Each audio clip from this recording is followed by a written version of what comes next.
Hello everyone and welcome to the Sunshine Coast Council 2021 State of Our Region. I'm Mayor Mark Jamieson. Thank you for joining us as we look back on the year that was, reflect on where we are today and what we have to look forward to in the future. Today we will hear from several community representatives, showcase some of our shared achievements over the course of the last year and take a look at the priorities for the year ahead. I'd like to start by acknowledging the traditional custodians of the Sunshine Coast local government area, the Kabi peoples of the coastal plains and northern hinterland, and the Yinabara peoples of the southern hinterland. May I also pay my respects to their elders past and present and to all First Nations peoples. Well, the past 12 months have been amongst the most extraordinary I've ever seen in my nearly 10 years in local government. In fact, memorable in so many ways, from the historic announcement that Brisbane and Southeast Queensland will host the 2032 Olympic and Paralympic Games, to the emotional, financial and social roller coaster of managing through and recovering from the COVID-19 pandemic. Despite all of the challenges that the pandemic has thrown our way,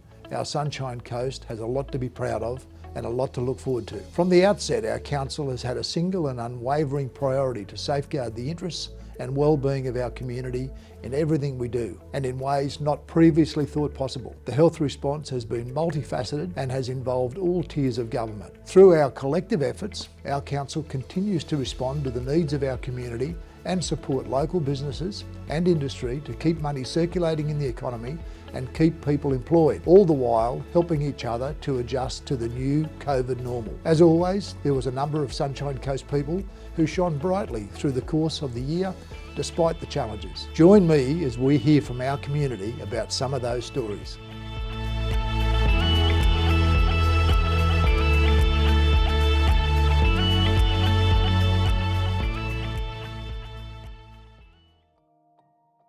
My name is Jodie Salmond. I'm the General Manager of Reef Check Australia and I live here on the beautiful Sunshine Coast.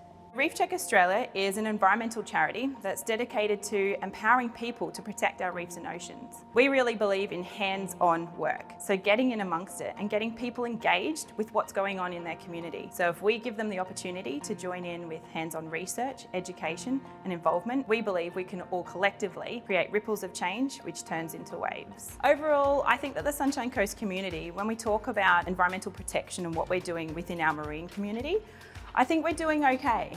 It's pretty amazing to me that we have such amazing and beautiful reefs directly off our coastline, many that you can actually access directly from the shore, and yet none of these reefs actually have any protection. So that's a little bit crazy and hopefully something that we will look at for the future. If we start looking on land and in our coastal systems, I certainly think that our marine debris issue is not going away, but we can certainly see that the community cares and is doing a lot to actually stop either products at the source, but also those single-use items, and we all get together to do a variety of cleanups. The Sunshine Coast Council have been really integral in ensuring that Reef Check Australia can survive within the Sunshine Coast, and not only survive, but actually thrive here as well. We have had so much support over the last few years. So through the Environmental Levy Partnership, that's a grant that allows us to do our vital reef health monitoring, but also it allows us to engage the community. So for us, it's really important that data is collected on these stunning reefs, and we're one of the only groups that are actually doing it within Southeast Queensland, certainly the only group doing it off the Sunshine Coast. So I think the next 10 to 20 years is going to be pretty exciting for us on the Sunshine Coast. We all know that we're getting more and more popular here. More and more people want to move here and live here and experience the same lifestyle that we have all loved for so long. I think what we have to think about though is how do we actually increase the protection of some of these beautiful areas. Our environment and livability strategy, which reflects what most people on the Sunshine Coast love about our region, provides an opportunity for the Sunshine Coast Regional Council to have made an application to UNESCO for our region to be declared a biosphere. The UNESCO Biosphere credential will support us to protect and enhance our economy, lifestyle and the environment for future generations. And it aligns with our vision to be Australia's most sustainable region, healthy, smart and creative. In partnership with our community, we finalised our coastal hazard adaptation strategy this year in May, and that is very significant in terms of our environmental future. The CHAS is a long-term guide to pairing and protecting our coastal areas and communities from coastal hazards in the future. We are dealing with rising sea levels and they present challenges for us into the future. The CHAS is designed to give confidence to our community about that future. Council has secured more than 500 hectares of new lands for our conservation and recreation purposes, and that adds to a significant conservation estate that the citizens of the Sunshine Coast own and we manage. What I consider one of the most important initiatives of Council is the regional interurban break, where we're working in cooperation with our neighbour, Moreton Bay Regional Council, so that our shared boundary is straddled by an area with particular environmental protections, an area that won't be built out in the future. Delivering our net zero emissions plan by 2041 is very important to our community, and careful planning and delivery to accommodate a growing population. We're a very desirable place to live. People want to come here. I've always worked on the theory it's better to plan for that than be surprised when they arrive. A highlight for this year was the First Nations Supplier Day, where 47 Indigenous businesses had an opportunity to demonstrate their wares and their services, and it was incredibly well supported. A really harmonious and enthusiastic response from all those people involved, and I congratulate them and wish them very well for the future. I'm from the Currareg mob and the Chewunji mob up on Cape York and in the Torres Straits, but obviously grew up here on the beautiful Sunshine Coast on Cubby Gubby country. And so yeah, I always call it home. It's a beautiful place to be, and I'm very privileged and honoured to be able to operate a cultural tourism business here and work with all these beautiful people and First Nations people here on the Sunshine Coast. So we're at this amazing First Nations Supply Day here with the Sunshine Coast Council have put on. It's really amazing for me to see all of these unique Indigenous businesses, everyone here coming together, working together. It's getting me very excited for what the future holds for First Nation tourism and businesses here on the coast. So the councils here have a First Nations team dedicated to looking after events like this and supporting businesses like ours as well. And it really works well to have those guys within the council and be there for support, partnerships, introductions and everything else in between.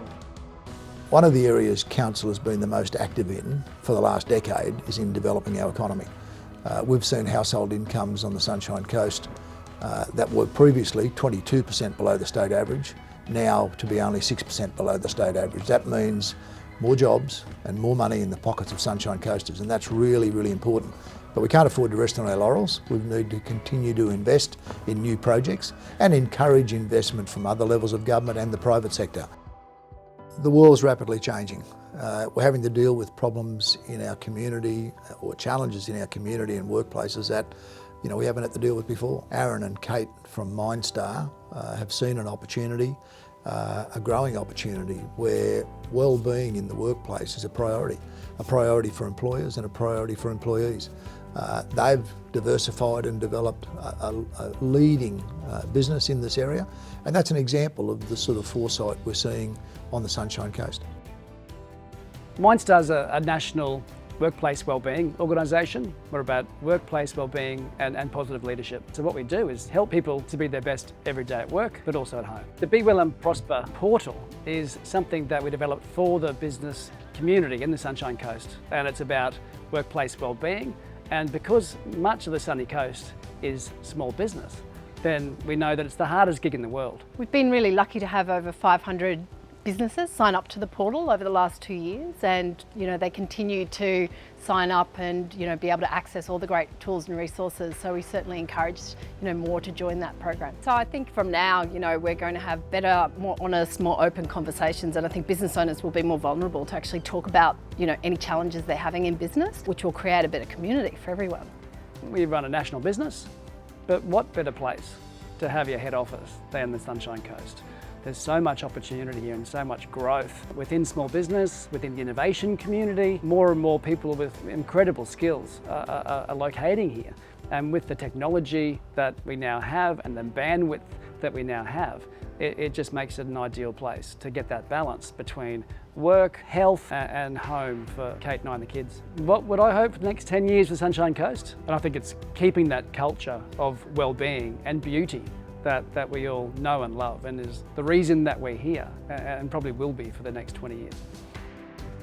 Sunshine Coast job fairs that were staged at Caloundra and Mooloolaba attracted significant crowds, highlighting a whole range of job opportunities that existed on the Sunshine Coast for people of all abilities and for people with a variety of skills and knowledge, and that was heartening to see as well. The Sunshine Coast Thriving Through Change Business Resilience Expo was another example of initiatives that have been put in place, and of course the Buy Local campaign that was widely supported by council and local media to encourage people to spend in the Sunshine Coast. Local businesses are the ones employing our friends and family. They're the ones taking the risk.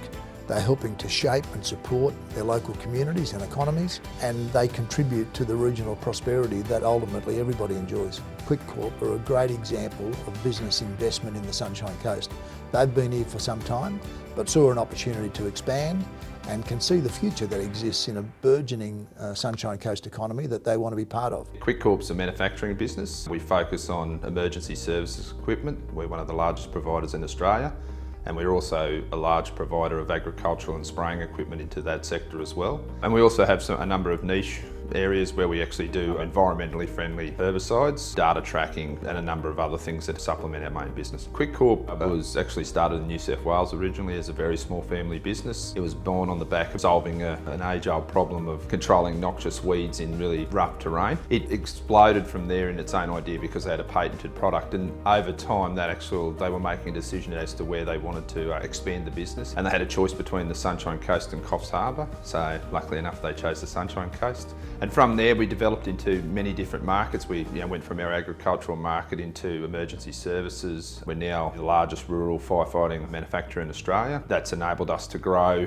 and on the back of large contracts in that area we were then able to take it overseas. So we're actually selling emergency services and agricultural equipment into the US, Canada, parts of Southeast Asia. So that's enabled us to grow again, and we're now building a 9,500 square metre factory at Coolum. Council's been excellent in supporting the growth of this business. Recently, when we decided that we wanted to take the next step and grow our footprint on the Sunshine Coast, as far as manufacturing goes, we've obviously got the capability and the size to grow considerably in our new site. There's numerous jobs available for skilled workers as far as using advanced manufacturing. They're looking at putting a large investment into equipment into our new factory, and our ultimate goal is to be able to run that at double shifts and to be able to double our employment numbers, which is roughly from 150 to around 300.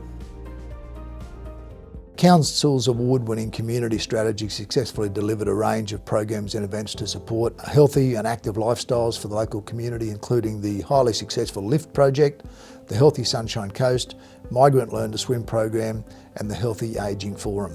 We delivered busy and vibrant community infrastructure through our libraries, galleries, historic houses, aquatic centres, community venues and sporting venues. The Reconciliation Action Plan for 2021-22 was adopted by Council to further embed reconciliation commitments within the organisation to our region.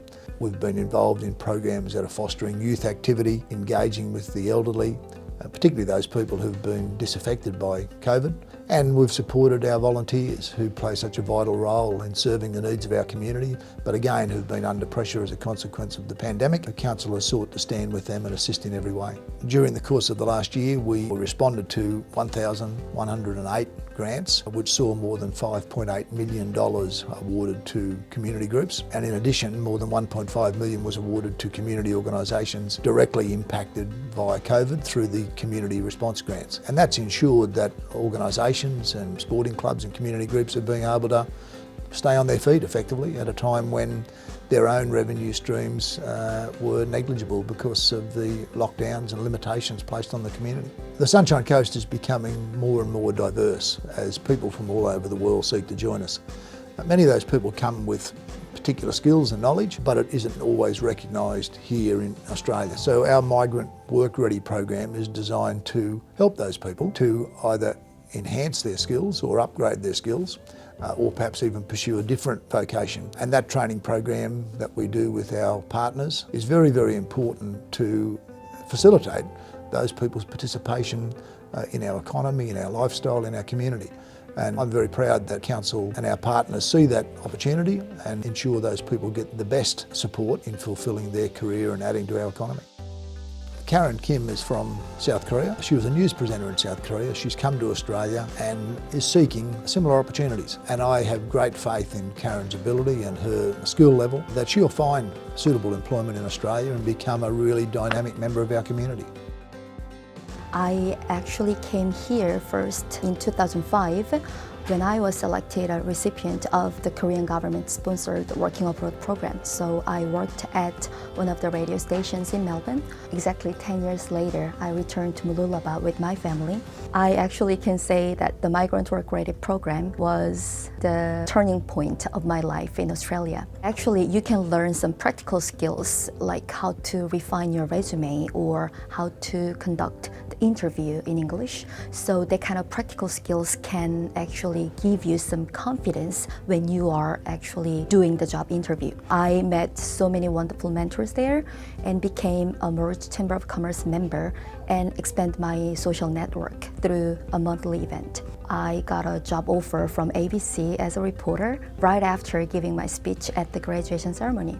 So I will be starting working at ABC as an intern to get a job training there as of next January. The favorite thing about living in this community is the welcoming culture, and this kind of multicultural environment actually helps our family and my daughter to adjust to this new environment very easily. In South Korea, there are so many people lived packed in a very narrow area, so I actually like the idea of living in a low population density area. That's why I chose this Sunshine Coast area at first.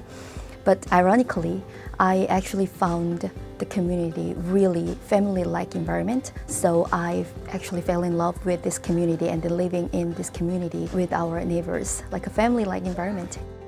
It's important to recognise the Glasshouse Christian College team who won the Telstra Innovation Awards this year, and I want to congratulate Charlie, Arno and Josiah for their success and all those that contributed to what was a really great Telstra Innovation Awards. While I'm on the awards, I want to recognise Ebony Quinlan, who was recognised as the emerging entrepreneur and was awarded for her success. My project's name is HeartAttack, and it is a portable ECG monitoring device for people with recurrent heart attacks, cardiac conditions or diseases, worn on the chest of the patient to notify the patient of their cardiac rhythms and their levels. If the levels were to change, notifications would be sent to the devices to let the patient know, and a notification will be sent to the closest ambulance base if something was to change rapidly and to a dangerously low level. My inspiration for HeartAttack came from my passion for cardiac surgery, and one night while I was working at a local restaurant, a man had suffered his second heart attack after being worried about leaving the house because he was unsure of what his levels were. So that influenced me to find a solution that would notify them before things were bad. Me and my team were working on LED plates, a fully electronic solution to the normal LMP plates that you see lying on the road.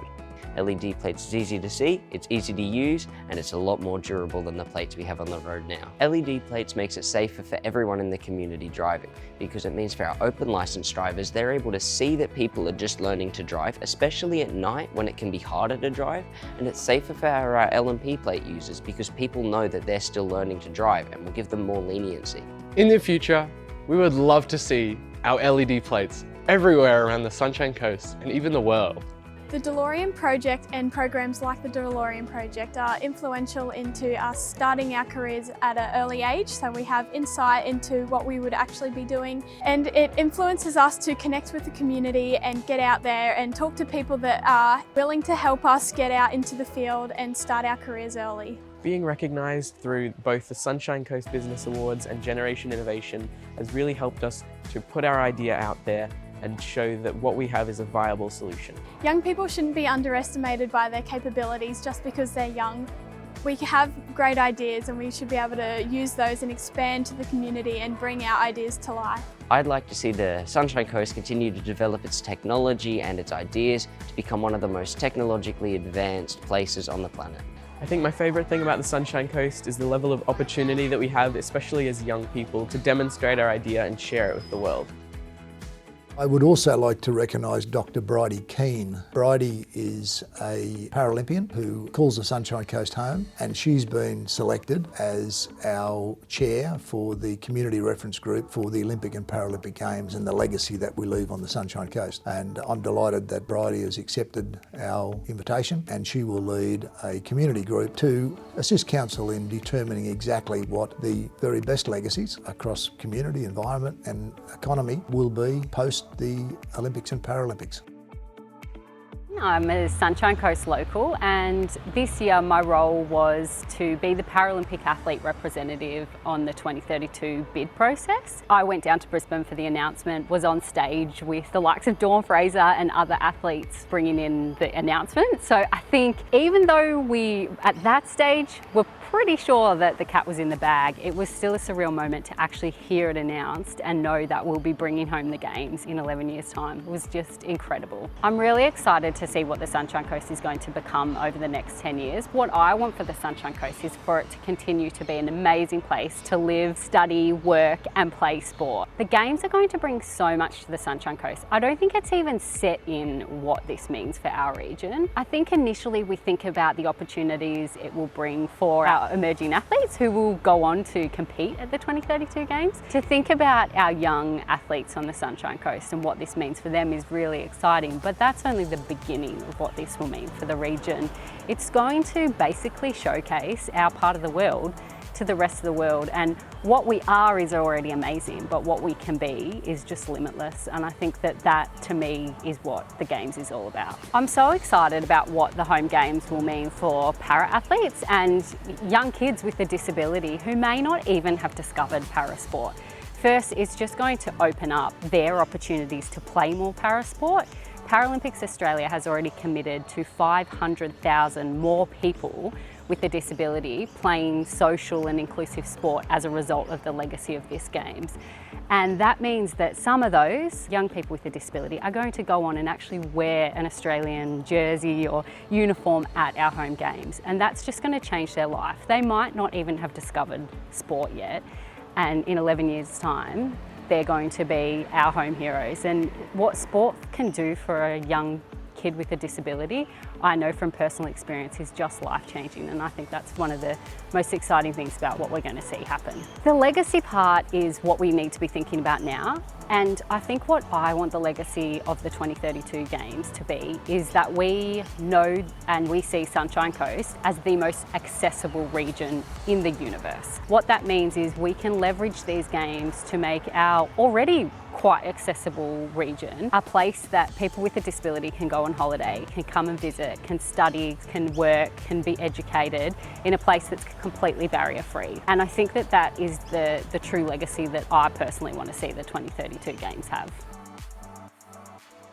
So another busy year, filled with many highlights and challenges as we stood shoulder to shoulder with our community. Before we close, I'd like to cast an eye to the bright future that lies ahead for our Sunshine Coast region. As many of you would know, our council is a major delivery partner with Brisbane in the staging of the Brisbane 2032 Olympic and Paralympic Games. It's an honour of which we are incredibly proud and a commitment we have taken seriously given the substantial social and economic dividends which we forecast will be delivered to our region. A key plank of the 2032 Games master plan is a series of event precincts and clusters across southeast Queensland, connected by transport corridors which link the three primary centres of Brisbane, the Sunshine Coast and the Gold Coast. That connectivity within and between these three clusters will be absolutely critical to the success of the entire Games experience. But more importantly, as we've always said, public transport connectivity is crucial to the functionality and economic prosperity of southeast Queensland generally, and to our Sunshine Coast directly, irrespective of the hosting of the Games. The Games must be the catalyst for delivering significant improvements in our community infrastructure, which is why Council is partnering with the community to develop a Sunshine Coast legacy plan that will inform and guide the identification of the key priorities and opportunities that the region will pursue to ensure we will be positioned to secure the 10+10+10 legacy intent of the Games. And may I express my earnest hope and aspiration that the Brisbane 2032 Olympic and Paralympic Games offers an opportunity to showcase the culture, history and contribution of our First Nations people to a global audience. There is incredible enthusiasm and excitement that Olympic and Paralympic Games events are proposed to be staged across the region in 2032. I look forward to sharing many milestones with you as we progress planning to host the greatest show on earth. Thank you for joining the State of Our Region 2021.